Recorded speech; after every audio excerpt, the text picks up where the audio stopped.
Hello les amis, j'espère que vous allez bien. Alors, je fais une vidéo complètement improvisée, hein. Comme vous pouvez constater, là, je suis pas spécialement apprêtée. Je suis en train d'aller faire mes courses, en fait, hein. Donc, le foulard dans les cheveux, pas de make-up, rien. Et surtout les yeux gonflés parce que ces derniers jours, j'ai pas beaucoup dormi.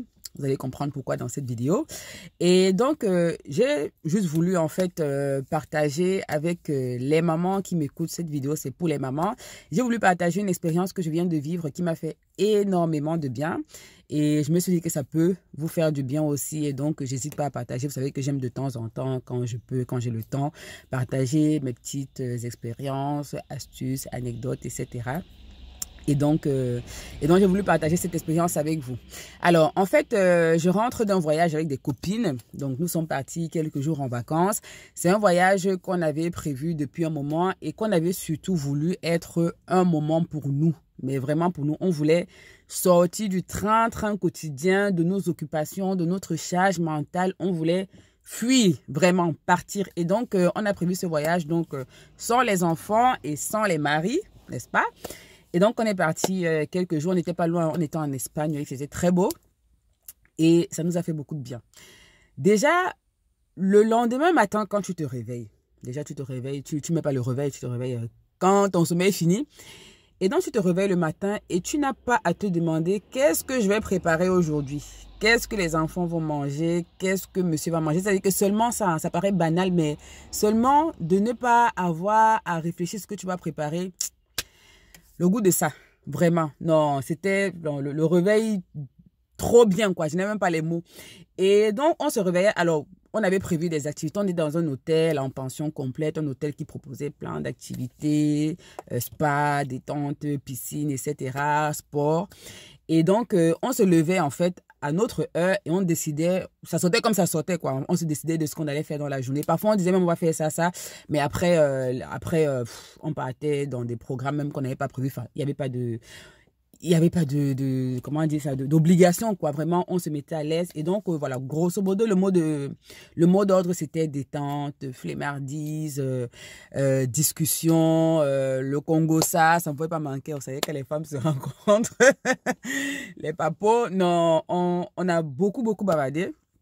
On a beaucoup rigolé. Franchement, on a même failli nous chasser de l'hôtel là tellement on faisait du bruit. Je sais pas pourquoi est-ce que nous, je crois que c'est un truc de noir quand même mine de rien parce que on ne connaît pas discuter sans élever la voix. Je sais pas si vous avez remarqué ça parce que maintenant que j'y pense même, je me souviens même à mes maternités.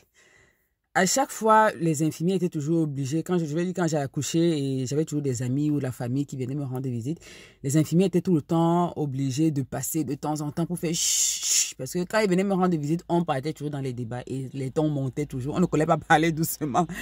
Donc, à l'hôtel, là, non, on a failli nous chasser. Au resto, on parlait fort. L'hôtel, on parlait fort. À l'aéroport même, on était toujours là. Bon, faut dire qu'on était nombreuses, hein. On était 11, je crois. On était 11, ouais. Et donc, voilà, 11 femmes, on était vraiment comme, c'est-à-dire que comme des chiens déchaînés, quoi. Comme des chiennes déchaînées. Non, ça nous a fait un bien fou. On s'est vraiment beaucoup amusé, les sorties le soir aussi. On était vraiment en mode de jeunette, quoi. Franchement, et ça nous a fait du bien. Et je me suis dit que je vais partager ça avec vous parce que la vérité, c'est qu'il y a beaucoup de femmes beaucoup de mamans qui, à partir du moment où elles ont commencé à accoucher, leur vie personnelle s'est arrêtée. Elles ne vivent maintenant plus que pour les enfants. Elles pensent enfants, elles réfléchissent la journée par rapport aux enfants. Parfois même, elles se disent, bon, je vais aller faire un peu de shopping pour moi, mais au retour à la maison, il n'y a que les habits des enfants qui sont dans le sac. Vous voyez ce que je veux dire. Et je pense que de prendre un peu du temps pour soi, ça fait du bien aussi. Alors, avec mes copines, on se voit régulièrement, tous les 2 mois, on se voit chez chacune. Sans les enfants aussi, sans les enfants, sans les parents, on se voit le temps d'un après-midi. Donc ça, on avait déjà depuis un moment compris que c'était important de garder aussi sa propre vie, hein, avant d'être la femme de quelqu'un, avant d'être la mère de quelqu'un. Tu es d'abord toi. Et donc, voilà, donc on se voit souvent le temps d'un après-midi. Mais là, c'est la première fois qu'on partait vraiment complètement, qu'on laissait les enfants au mari. Pas de téléphone, hein, on était en mode, vraiment, on sortait les téléphones juste pour prendre des photos, des vidéos, des trucs comme ça. Mais on savait qu'on avait dit aux parents là que moi-même, j'ai dit à mon mari que ici, là, tu oublies que je suis médecin. L'enfant est malade, tu l'amènes chez le médecin. Il y a une urgence, tu appelles le 15. Donc, je ne veux même pas entendre que... Bon, Je dis ça comme ça, mais s'il y avait vraiment une urgence, j'allais prendre. S'il allait m'appeler, j'allais prendre. Mais c'était pour vous dire à quel point on voulait vraiment se décharger de toute charge mentale qui soit. Et ça nous a fait du bien. Et donc, j'aimerais inviter donc les mamans aussi à se rappeler qu'elles existent, d'accord? Se rappeler qu'elles sont aussi une personne, qu'elles ont besoin aussi de s'épanouir. Parfois, tu vois une femme qui a, d'après toi, tout pour être heureuse. C'est-à-dire qu'elle est dans son foyer, ça se passe bien, elle a un mari aimant, elle a des enfants en bonne santé, elle a un travail voilà, elle gagne bien sa vie. Mais elle te dit qu'elle est malheureuse.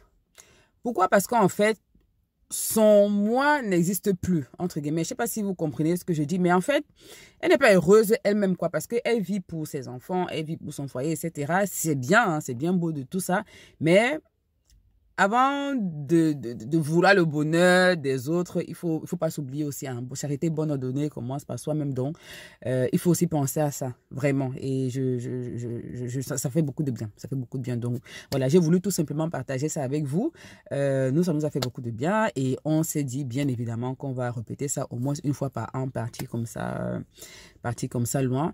Et donc, voilà, n'hésitez pas. Après, ça peut être avec des copines, ça peut être même dans la famille. Hein. Vous pouvez peut-être décider que, voilà, avec les sœurs, les cousines, les tatas et tout ça, vous partez. Et vous n'êtes pas obligé d'aller loin. Hein. Vous pouvez aussi, bon, chacun a son budget. Il y a des budgets pour tout le monde. Vous pouvez même rester dans le même pays, mais aller dans une autre ville. L'essentiel, vraiment, c'est de s'évader, c'est de sortir de ces 4 murs. Voilà.